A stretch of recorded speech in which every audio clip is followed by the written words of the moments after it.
Hello students, welcome to GNV learning portal. DSC మ్యాథమెటిక్స్లో ట్రిగ్నామెట్రీకి సంబంధించిన ప్రశ్న. సో మనకి ఇక్కడ cos theta by 1 minus sine theta plus cos theta by 1 plus sine theta is equal to 4 అయితే theta ఎంత అని అడుగుతున్నాడు. సో ఇక్కడ మనకి ఇచ్చిన క్వశ్చన్లో ఒకసారి చూస్తే మనం ఇక్కడ ఎల్సిఎం చేయాల్సి ఉంటుంది. సో చూడండి ఒకసారి.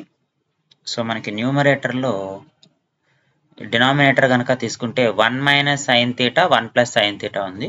సో ఇక్కడ a minus b into a plus b రూపంలో ఉంది కాబట్టి a square minus b square. So 1 minus sine square theta.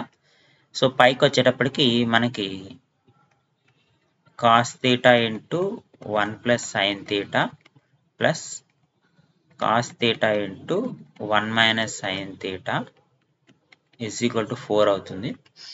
So ఇక్కడ మనకి cos theta sine theta minus cos theta sine theta cancel అయిపోయి న్యూమరేటర్లో 2 కాస్ థీటా వస్తుంది.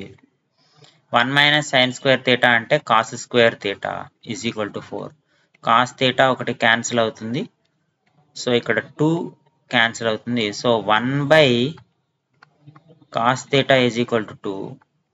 That employees cos theta is equal to 1 by 2. Cos theta is equal to 1 by 2 అవుతుందంటే theta is equal to 60 degrees అవుతుంది. So ఇచ్చిన options లో మనకి option B correct answer అవుతుంది.